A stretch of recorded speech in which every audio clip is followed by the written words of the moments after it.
We're going to see if this works. Thank you very much. This is a third time as a charm, using a different phone. Probably the quality, I don't know what the issue is, but it might be the phone. So we'll see. We'll give it a chance and see if somebody's going to join us. I want to know if this is going to be the same issue. It could just be I have to reinstall, uninstall the program, and that might be the issue with the phone. I did drop it in a bucket of water the other day, and I don't think that's very good. Hi, Jeff. The picture is not as nice, in my opinion, but one thing about this particular phone is it belongs to my wife, so I'm going to have to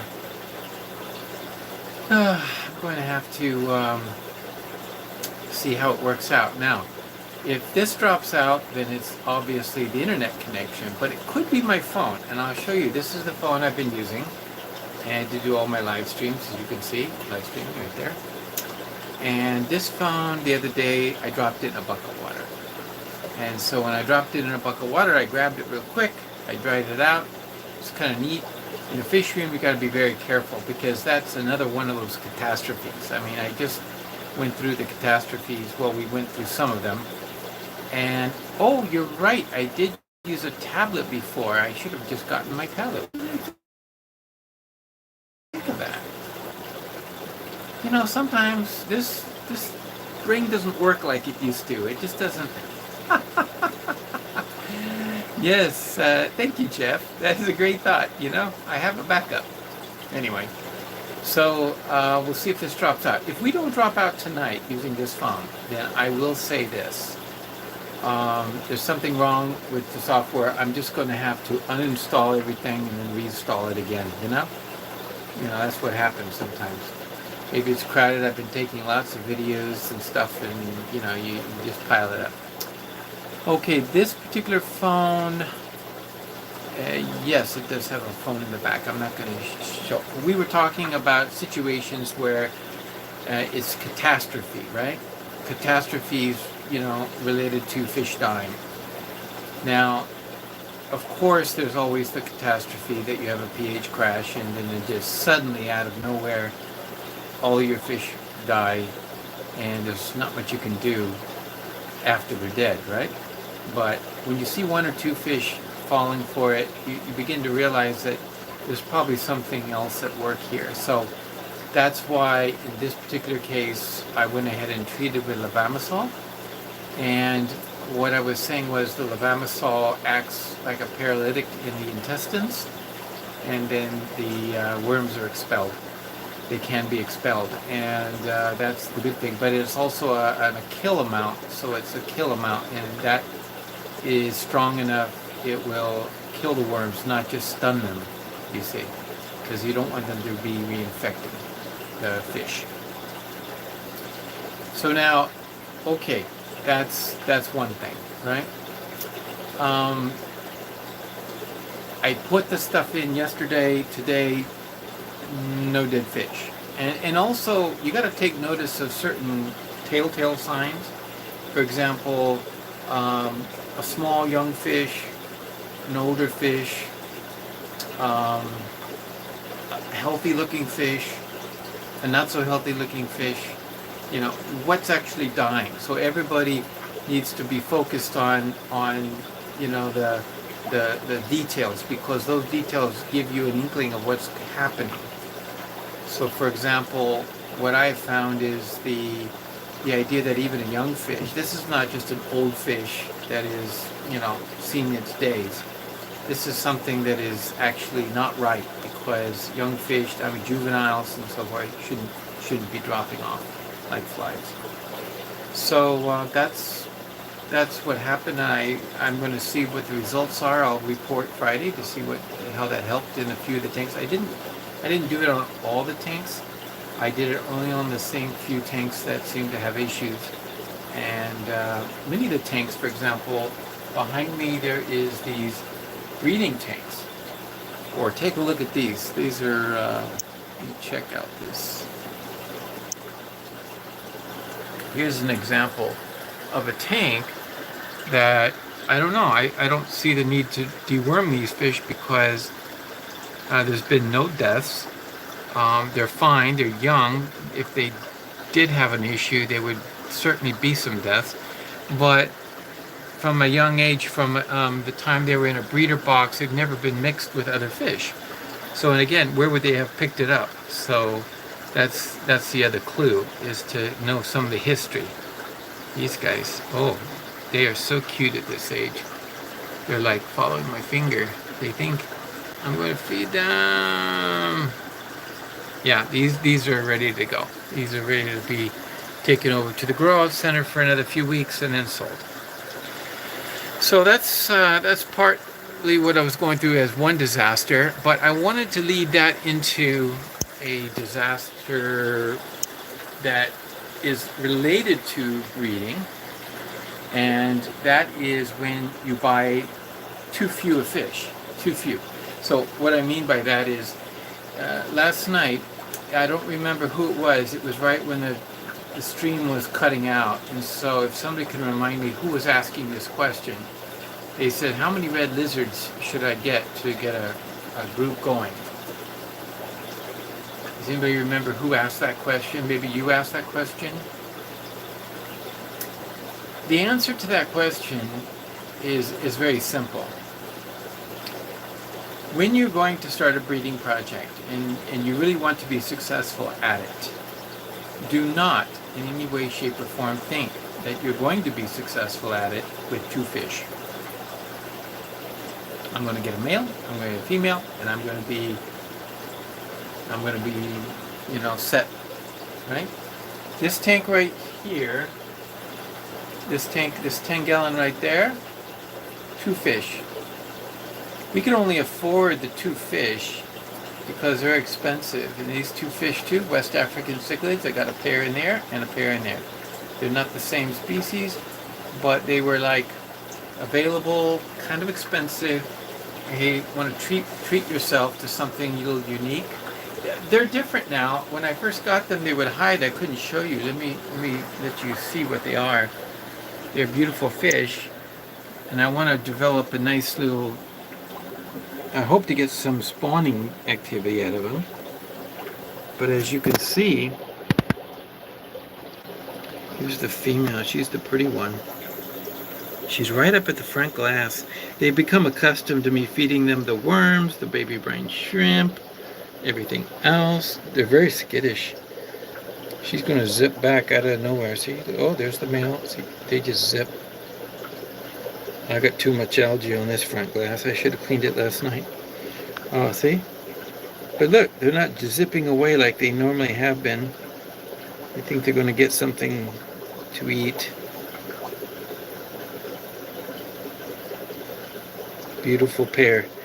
And they've accepted one another, although the male, I noticed, is got some dorsal fin issues. He's been chomped on. It looks like the female's been haggling him. Females can be very aggressive in this species. Well, we'll see. This pair here, again, beautiful fish. Look at the female. Oh, she's skittish. No fry yet. But from what I understand, if I treat them well, I went to the club meeting last week, and we had a speaker talking about dwarf cichlids. This is Jessica Bullock from Hamilton. She has lots of years of experience with dwarf cichlids, and she was explaining to me that these fish are actually they're no longer the Taeniatus,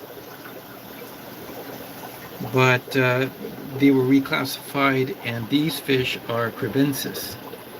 But the Crebensis that we know of, the ones common, are Pavlochromis pulcher, right?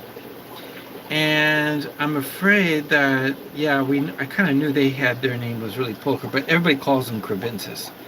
So they're the ones that are kind of like not the Crebensis, and these are the kind of the ones that are the real Crebensis. And there's also a number of strains associated with this pair. Anyway, these kind of fish. So that gives you an idea. Now, I have full expectation that we might get a fry, we might not get fry, okay? So a disaster occurs when one of those two fish die. All you need is one fish to die, and your breeding program has come to an end. So what does that tell you? What does logic tell you? What it reminds us is that the more fish we have for a breeding program, the more probability that we have when we have something that will produce, and we have more probability it will happen when there's more options. So that's where if one by one your fish start dying and you only bought 6 or 4. I had Jerry, who is sometimes listening in. He's in New Brunswick. Jerry wrote to me today, and he stated that he bought off of eBay, I think, 6 electric blue rams. In those rams, one died right away, the next one died a day or two later, and now he's with 4. And he thinks there might be 3 males and 1 female. Well, you know, that's a prime example. Okay, 6. Did that really work for him? The answer is no. He's already strapped. You have to account for a certain number of your fish dying because of the transition when you buy them, the arrival, the transition to your water. Greg Sage always told me many a times how much, if you, even the fish you get, you need to breed a couple generations in your water before they really become fully acclimatized to your water.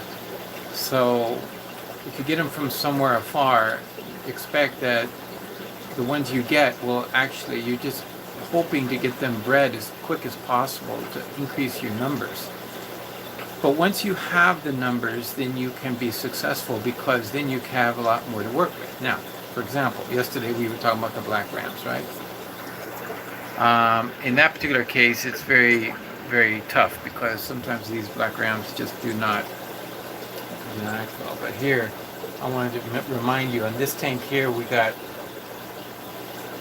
looks like close to 50 to 75 black rams.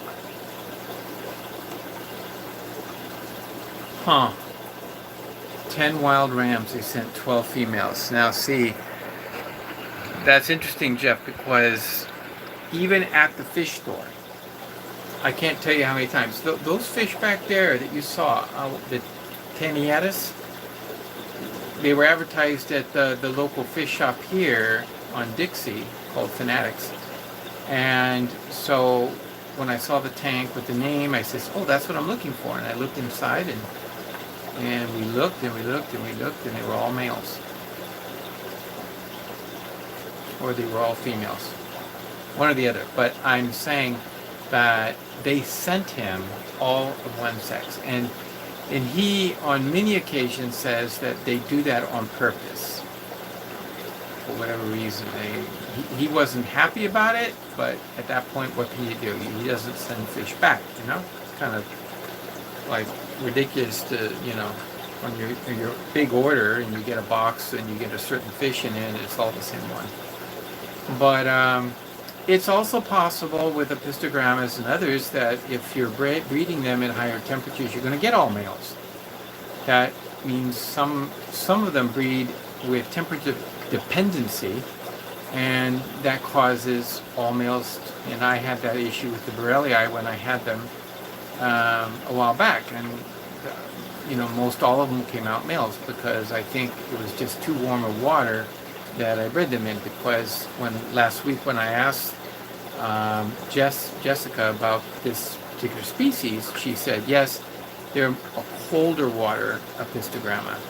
So what she meant by that is, you know, 70 to 75, they do very well, and that's where they probably have more of an equilibrium between the male and female ratio. But if you go up higher, closer to 78 to 80, you're going to end up with mostly males. Okay, so learn. That's what's great about this hobby. Is you're always learning something. You're always picking up little details, and they are a beautiful pistogramma. I think if I had the chance to do the Borellii again, I would. Mine just simply one by one, they just kind of withered away. Some species in my fish room, they just don't last forever, but maybe it's my conditions I keep them under, I don't know, but I have found that I need to keep breeding them in order to build up my numbers and keep them up strong.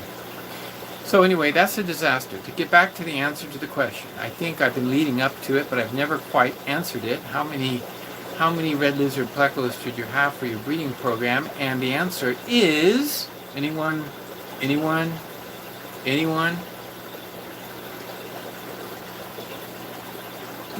Did you get the answer? Does it pop out from what I just said?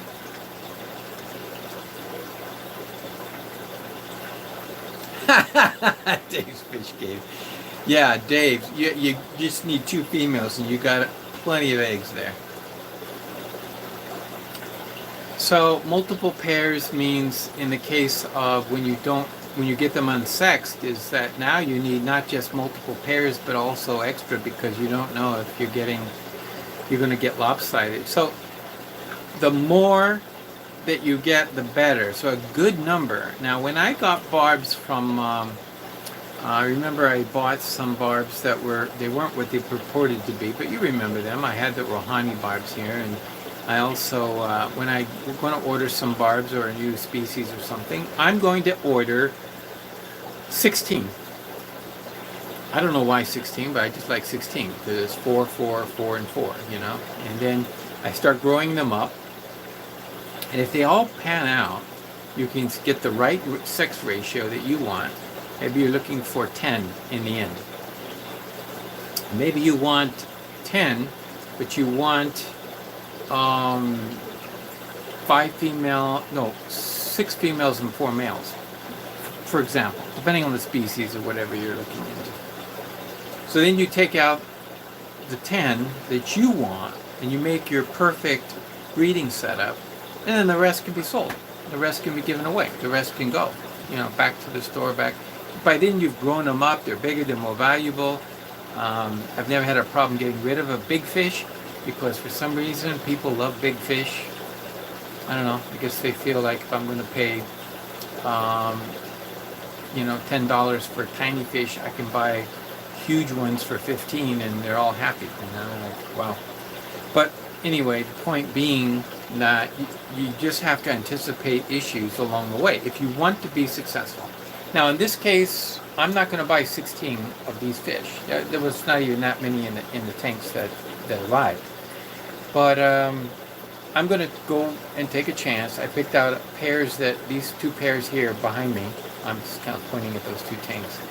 And those 2 pairs actually are pairs that were established in the tank. You know what I mean? When you see a pair in the corner and you say they kind of like made it up, and so they look like they might be very compatible, I'll take that pair. And sometimes you can do that. Sometimes you get away with it and poof.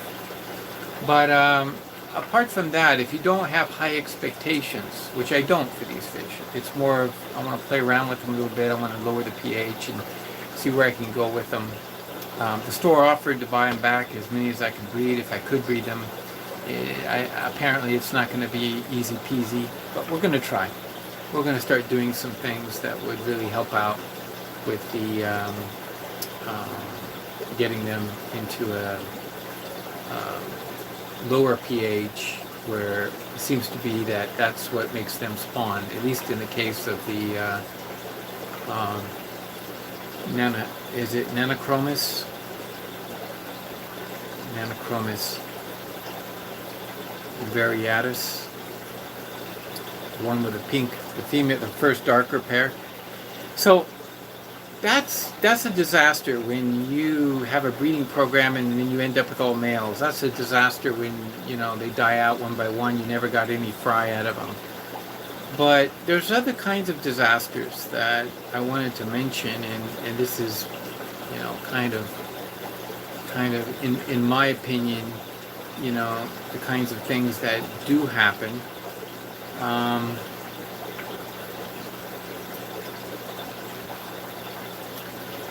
So, in the case of the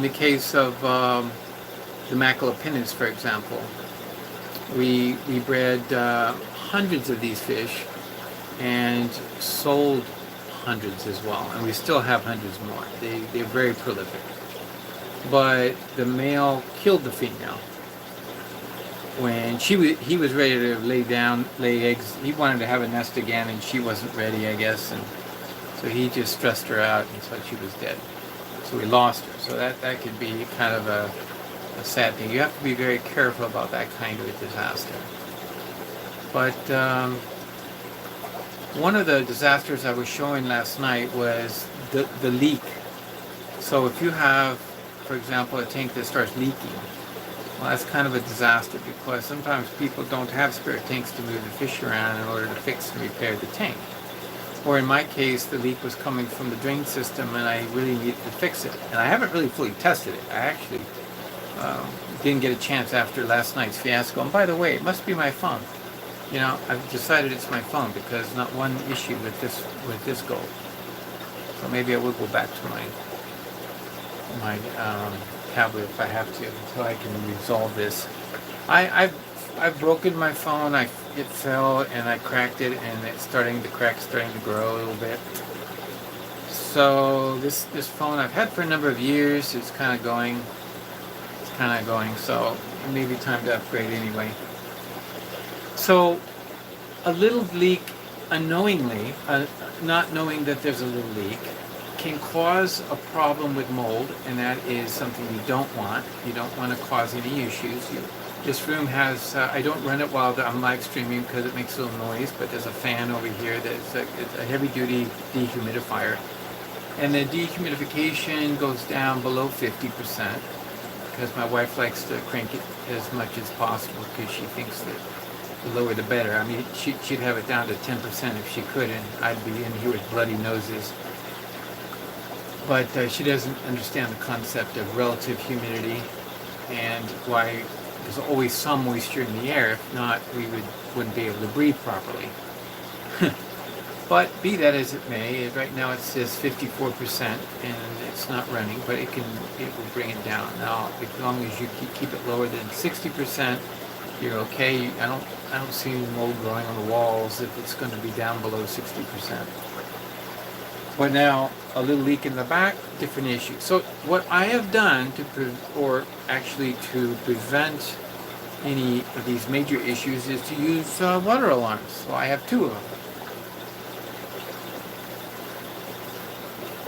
This one is probably the better one, and it's got these little feet, little metallic feet. There's three of them, 1, 2, 3. These little feet are just about the level of the actual feet, but these sensors are sitting down. So as you can see, water can run underneath this, as you can see, because this is the best way for you to see. I don't know if you can see really well, but anyway, I'll just show you. Water, it does sit up above, and if there's any moisture whatsoever, if this touches moisture, and any one of these three sensors, it detects it right away, and this thing sounds out really loud. Now there's another kind too that is very helpful, and it is this one.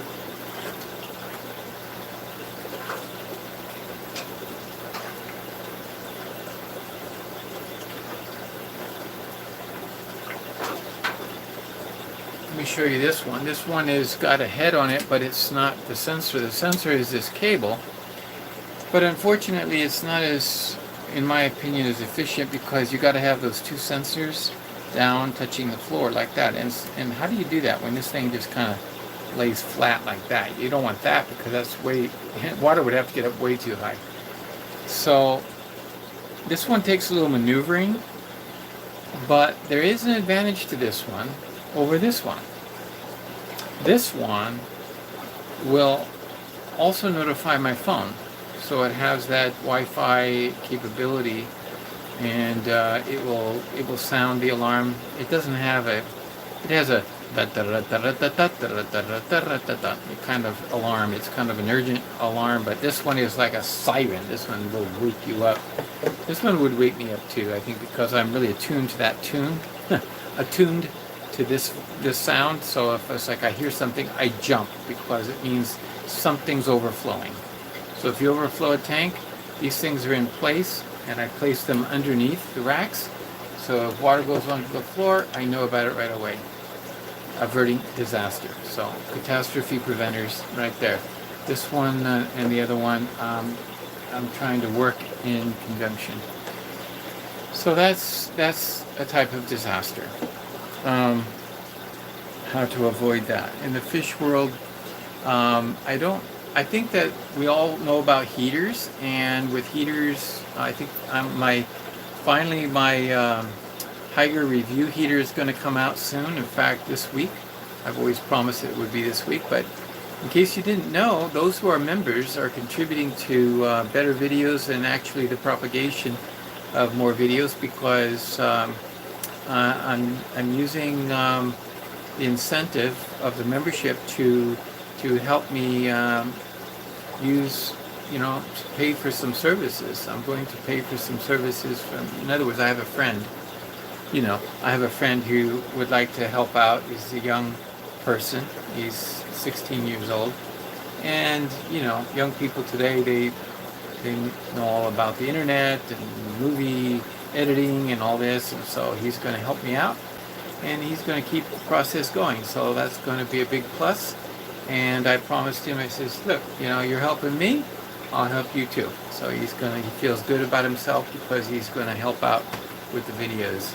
So it means that from now on, the video production the rest of this year is going to be going up and up and up, only for helping you out, helping the fish fam out there, and it's so good. Yeah. And Jeff, thank you so much. You're always so kind. You're always helping me out in all ways. That's why you're a moderator. That's why you're a great moderator. And you're always on top of things, always joining. And you know what? It's Wednesday. So, a lot of you could have chosen to be with Dan's Fish tonight with his chit-chat. And I enjoy listening to him, so I'll put him on the background while I'm doing water changes on the replays. I don't usually listen to him live because just the timing is how it is. And you're probably listening to me at this very moment. You're listening to me live. On replay. Yeah, you are listening to me live, but wait a minute. But many of you will be listening to me on replay. So if that's the case, then thank you very much for the replay. You can leave a comment down below if you have a question, you want to add something and keep the discussion rolling. So those are the various disasters that I have found. I haven't come across too many others that are really major. Now, I've heard of many very sad things. I think the biggest, orange Venezuelan cories. Yeah, my orange Venezuelans not doing well, have not done well. In fact, I raised one or two fry out of the group, and I started with a very good number of them, maybe 16 or more. I got a good number of them. I spent hundreds of dollars on these fish, hoping that I would somehow breed cories. I wanted to. And they just whittled away. I've neglected them somehow. And time is of course, a terrible robber of good quality care. If you just run out of time, sometimes it's the worst thing that can happen. So I focus on what I can. I'm trying to focus on the black rams. I really want to lock those in on a breeding regimen that will work. The heaters that we looked at last night, it doesn't seem that temperature is the issue, because they're just, the fry are just swimming in circles. They must be eating because they've survived a week now. The date on that is May 15th, and now it's the 24th. So it's been 10 days since hatching, so 3 days. So they've survived a week, and there's still just a few. But out of hundreds of fish, just a few. Now, this is what's interesting. Just as of tonight. Of course, I change my opinion every week, but that has hardly any fry left in it. Oh, I can get closer. You can see. This one can't hardly find a fry. Temperature's been good. Water's not been bad. I've been flushing it with the drip system here. I put food in there, and if you look really hard, you can see a live one. There's one right there in the corner. But that's not what it should be. I should see 100 fry in this breeder box. Over here, it's a little bit better. There's still at the top. I don't know if you can see. There's one there at the top. A couple more. There's another one over there. I'm going to feed them again in a few minutes. Believe it or not, the ones that did the best are the ones in the tubby. The ones I neglected. As you can see, there's more fry in this one than the rest. Let me see. Looks like, yeah, they're alive. Look at that. They're doing the best. So what's different about this one than this one? This one has, I'm going to try to mimic it with these black rams. This one is nothing. There was hardly, I don't think there was a single egg hatched. This was a new pair, and this pair laid eggs real spread apart on the plate. You could see it was her first time laying. She didn't know what she was doing. She was inexperienced, but the first time, you know, you expect it. But FA1, this one, good batch. They're not free swimming yet, but you can see them all. I'm going to try it again with these. But look, here's the point. I'm looking back and I'm saying to myself, what is the difference between this and this and this one? It could be volume, because the amount of water in here is more than the amount of water. This is a 2-liter bottle, by the way. And 2 liters will overflow in these medium breeders. But I'm not so certain. The feeding regimen was, for the tubby, I decided I would just put, I've only put in the tubby vinegar eels and a small dab of paramecia, but just a small dab, not much. Okay? So I want to replicate that. One of the things I noticed, though, is that the fungus started to grow in these ones up here, and it was pretty bad. Just a mucky, kind of a furry kind of fungus that grows all over the place. Most of these things get it. I put 1 drop of methylene blue in each one of these. 1 drop. It was enough to put just a blue tinge, and now I've kind of flushed it out, but you can still see a slight blue tinge. And this one I did not, because there's no fungus. So I don't know why there's no of that funny fungus stuff growing in here like normally grows. And then I've also, now that I think about it, I have put a little bit and a little bit of micro powder in here. So I keep this sealed, and I feed through this hole. So I just dump the vinegar eels in there, and I even drain the water out through that hole. It's just like a self-contained system. Anyway, these are all the same batch. So if I can get them 1 more week, 2 weeks, if I can keep these going for another week, I just may be able to get them on baby brine shrimp. And if that's the case, then we could very well get some fry out of that batch. Now, as you know, maybe you don't, you might have just joined us here for the first time tonight, but there is some significance to that particular batch, the 2LB2, and the significance is the genetics. I'm interested in knowing, genetically wise, why is it that 2LB2 produces all blacks, no golds? And if that particular batch comes out and I see no golds, which they're wheat gold. I should be able to detect if I see any golds, and I haven't. Golds look like albinos at this stage. Very young, they look very light. If they have any black on them, they're going to be black. It's very easy to pick out the blacks from the golds. But maybe you didn't even know this, but that's the case. When you breed black rams to black rams, you get black rams and gold rams. Because gold rams are in the genetics. So some are back there. And then we don't normally breed from the gold rams, but, you know, because they're a dominant. And so if you breed the gold rams, you get nothing but gold rams out. But if you're trying to get the blacks, you stick with the blacks. But they'll still throw a percentage of gold. But why is that pair, which came from, that pair came from brothers and sisters over at the breeding, or the where our ram breeders are.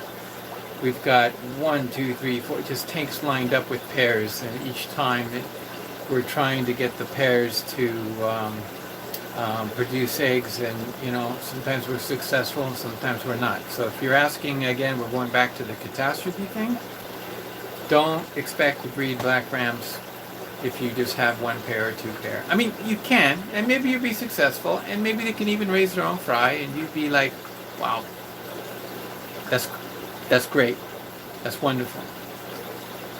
But it's very likely that one day, poof, the male will kill the female, and then you'll be out of a business, right?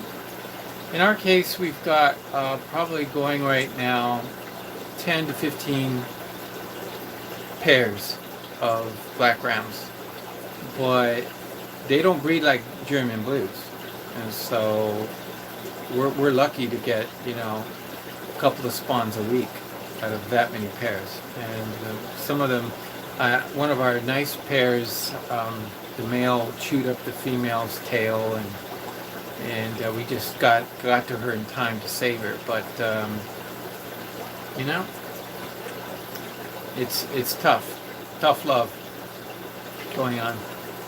So it's been a very, I haven't noticed anybody else mentioning some catastrophes on your own. If you wanted to mention them to talk about and to add to the subject line. If I see, yeah, I made it to the Spanish stream. Now, how did you, now Benjamin,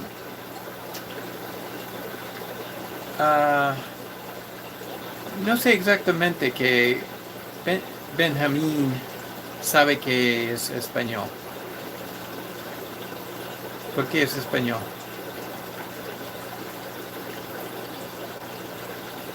Yes, I do speak Spanish.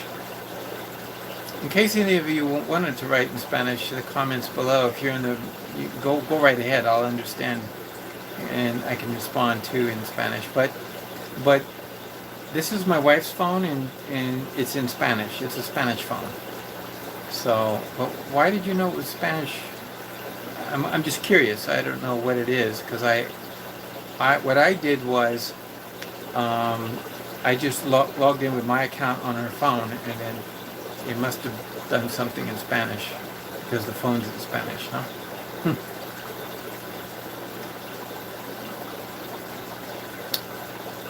¿Cómo sabemos que es español? Oh, porque estamos hablando sobre la orange Venezuelan Coreys. You know, orange Venezuelan Coreys, they speak Spanish too. So there you go. Venezolanos. Oh, my title is in Spanish. My title. Oh, because I just clicked go ahead and we're live. Ah, that's why. Yeah, without thinking, the default words that just pop up when you go to start a new live stream, I just quickly pushed. I was just trying to get back online, and yeah, that's the answer. It was in Spanish because the phone was in Spanish. It's all good. In the la descripción.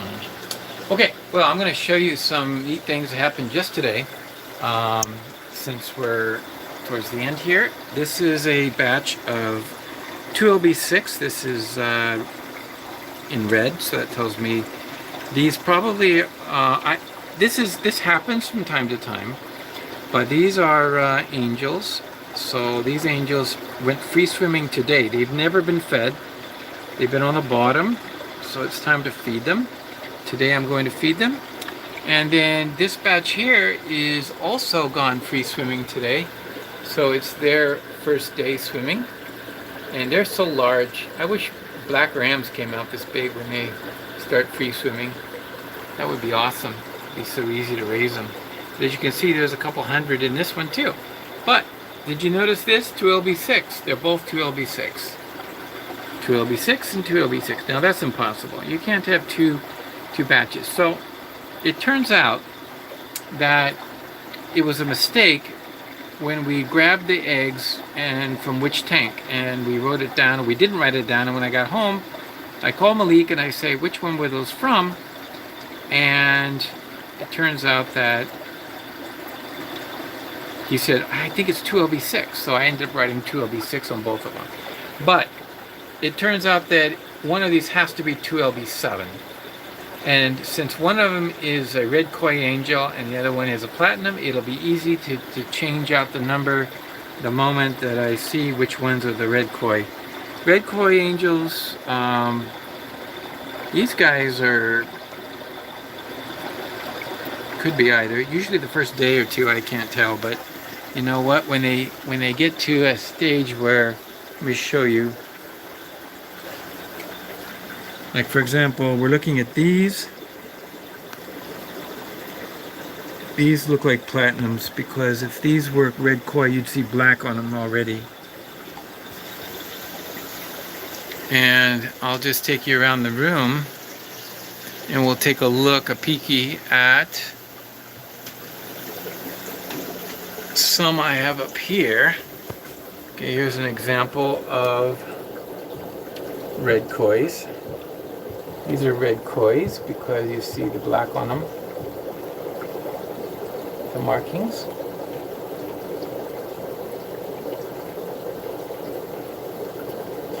And here we have a batch of German blues. Looks like I need to change the water on this one. It's trying to get a little milky. And this one, oh, more red kois. Definitely red kois. These ones have stronger color on them than the other pair. The other is set. Let's see. This is 2LB5. Oh, and the other one was 2LB6. Well, that answers that question. 2LB6 is the red koi ones. So this is full brother and sister, another earlier spawn from the same pair. So whichever one comes out to be the koi, they're going to be like this one. They're going to be the 2LB6. And then the 2LB7 will be the platinums. So, yeah. So, some people ask me, how is it possible you have like so many thousands of fish here at the nursery? I don't know. I got more fish than in this smaller room than definitely Malik has in his whole house. But that's just because of the numbers, sheer volume of small fish. Oh, last week I was overwhelmed. I went through the room. The scoreboard showed that on May 10th I had 31 batches that I was working with. Now if you ever try to keep up with 31 batches of fish, my goodness, it was a little tough. 31 batches. So tonight I'm going to let you go, but for my final trick I am going to do something that I think is fun. And I enjoy doing this. We're going to have a feeding frenzy. Let's see if we can show off our little friends here. Okay. Now, it's not just any feeding frenzy. I'm going to hand feed my discus. They come right up for the worms. Freeze-dried worms, yummy, yummy.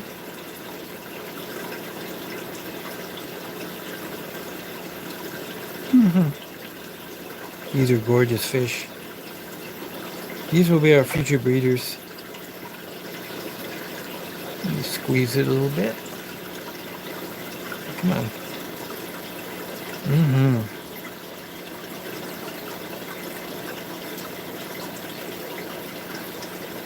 This is always so fun. Everybody gets some because, of course, they just tear it off and they're chewing at it. And it's kind of fun, to have fish that will eat out of your hand. And these will keep them calm as they grow.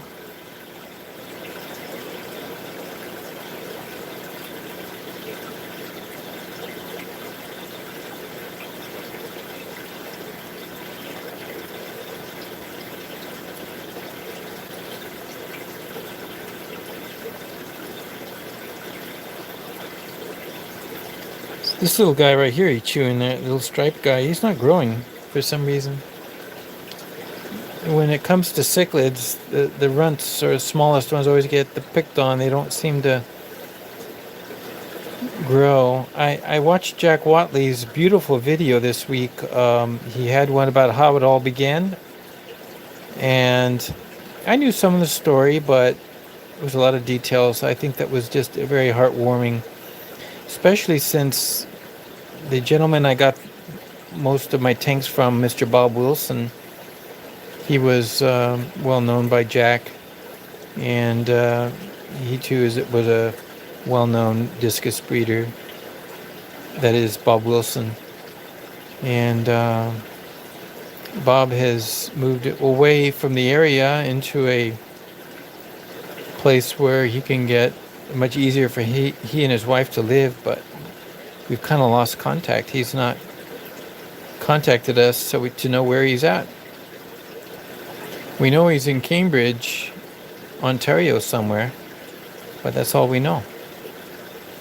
A lot of his friends have been asking me about contact information, but if anybody does know how to get a hold of Bob Wilson, we'd love to say hello.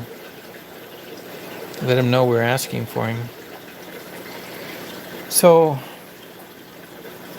I also have this other beautiful discus. When I brought it over, it wasn't eating so well. And she is up here. And what a gorgeous fish. This has just got to be one of my favorites. Terrible glare on the screen though, but what I like about this fish is the form. This fish always has its fins erect. Looks like a perfect disc. It just seems like always looking smart. But when I brought her over here, she didn't touch food for 2 weeks. So I don't know if she was pouting or what, but I'm going to give her the last of the... Let's see if I can give her the last of the worms. See if she'll go for it. She likes the worms. I put the worms at the top there. She's got a little companion in there, one little angel. It's nice to have dither fish. It helps them come out. She feels comfortable.